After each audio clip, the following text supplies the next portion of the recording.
everyone, and welcome back to my channel. If you're new here, my name is Caitlin, and on this channel I upload all sorts of content relating to true crime, education and psychology related topics. So if that sounds like something you'd enjoy and you haven't already, then please do hit that subscribe button, and if you haven't already, please don't forget to turn on your little notification bell so you know whenever I upload a new video. So for today's video I'm back discussing another unsolved disappearance case, and as always please do leave your thoughts after you've watched the video in the comments below. Before we get started, I'm just going to zoom through my usual disclaimer that I like to include at the start of all my videos, just letting you guys know that I'm not claiming to be an expert in this case or any of the other cases that I cover over on my channel. I'm simply relaying the information I'm able to find myself through research of certain sources on the internet, and because only certain sources are accessible to me, it means I may get things wrong, leave things out or mispronounce things. I apologise if I do any of those things. I'm not trying to cause anyone any harm or an injustice. I'm simply working with the information that I have available to me. So with all that being said, let's just go ahead and get started discussing the case of the Kelly-Dove mystery.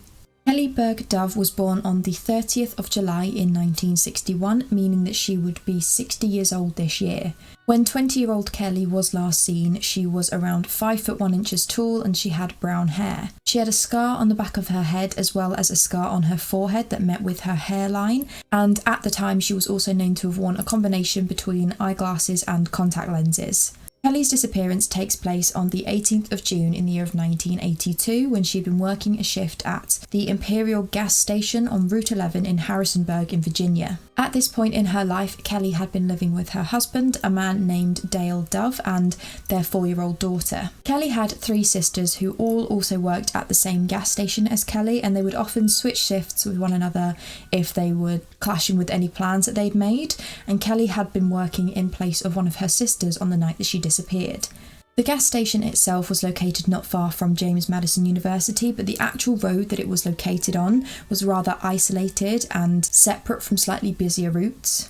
At some point during her shift at this gas station on the 18th of June, Kelly had placed a phone call to the Harrisonburg Police Department. As it would turn out, she had been struggling with a male customer that she told the responding officer had been harassing her. She had told the responding officer that at that moment she was on shift alone at the gas station and asked if they could send down an officer just to be in the area to be able to keep an eye on her.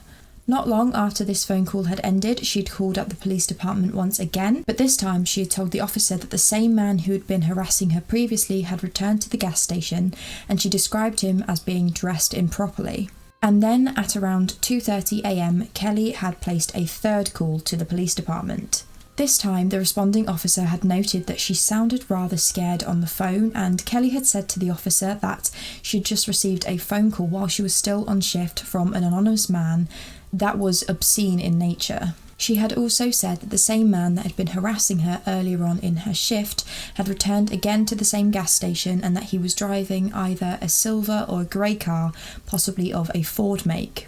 And because of this being the third phone call that Kelly had placed in the same day, reporting this strange man that she was dealing with while she was on shift, the police department had ended up sending out some officers in response. But when these officers had arrived at the gas station in response to Kelly's phone call, they had arrived at this gas station just 2 minutes after Kelly had ended the phone call. However, despite the authorities responding so quickly, they found no sign of Kelly Dove at the gas station. A magazine had been left open on the counter inside the gas station, as well as a bag that had belonged to Kelly being found behind the counter. They had also found an ashtray on the counter that had been recently used to stub out a cigarette. And after the end of the phone call that she had placed to the police department, there remained no sign of Kelly Dove following this point. The authorities had set out in search of any indication of the store having been robbed or there having been some form of attack or a struggle inside, but they found nothing of the sort. They had found no evidence that could give them any sort of indication on what had happened to Kelly or where she could have been taken. They had moved ahead with the investigation, operating under the assumption that Kelly had met with foul play and she was likely abducted from this gas station. They estimated that it could have possibly taken an attacker 15 seconds to abduct Kelly and force her into a car before driving away from the scene. And that is just absolutely terrifying to consider how quickly this could have occurred. And with this theorised scenario comes the question of whether or not the attacker was carrying a weapon in order to force Kelly into a vehicle. It appears that Kelly's family had strongly believed that the individual must have been armed in order for her to have complied with whatever they were instructing her to do, as according to them, she was the sort of person that would have either refused to go with their attacker or would have put up a physical fight if necessary. If this had occurred, she would have likely either managed to escape the scenario, or there would be evidence of a struggle either inside the shop or just outside where she was last known to be. During the investigation, a sighting was provided by a witness working at a convenience store nearby to Kelly's workplace that had occurred around 30 minutes before Kelly had disappeared. According to this witness, a man around 20 to 25 years old with shoulder-length blonde hair driving a grey car had stopped at his convenience store prior to the disappearance occurring. It could never be confirmed whether or not this sighting was linked to Kelly's disappearance in any way, but it was considered to be potentially linked due to the belief that the man that Kelly had been reported having trouble with prior to ringing the police had been driving a grey car and seemingly matched the description that Kelly had provided the authorities with over the phone. When the authorities had spoken to Kelly's sisters, specifically about the things that Kelly had reported experiencing just prior to her disappearance, they all said that occurrences like that were all too common when any of the women were working in the gas station.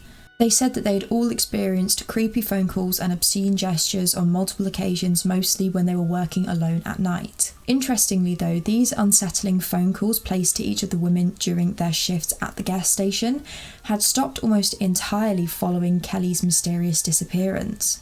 And this fact appeared to have divided people's opinions, as some believe this may be because the unknown caller may have been one man or one individual, and this had also been someone who was directly involved in Kelly's disappearance, while others have suggested that the caller may have heard about the disappearance of Kelly inside this gas station and decided to refrain from calling that particular gas station in fear that they may be considered a suspect. At the time of the investigation taking place, it appeared that Kelly's parents had been convinced that the man responsible for her disappearance had been someone that she'd gone to school with. The name of this particular individual was never shared with the public, but it is known that he had a history of criminal acts, including indecent exposure and placing obscene phone calls to women. This individual in particular has not been directly linked to Kelly's disappearance and so was never arrested in connection to the case. But that is pretty much where Kelly's case ends, where the investigation ends. It was announced in July of 2020 that the Harrisonburg Police Department were officially reopening the investigation into Kelly's disappearance after nearly 4 decades. But aside from this, there's just not a lot of information on where she could have gone and who could have been responsible. So as always, if you do know any more details, if you maybe are more connected to this case, then please feel free to leave anything down below. Also leave your opinions, and please do remember to be respectful of other people's opinions. I genuinely do hope for Kelly and her family's sake that some answers are provided soon. But yes, that is where I'm going to end today's video. So thank you guys so much for watching. I hope you found this interesting, and I'll see you guys very soon for another video. Thanks for watching. Bye.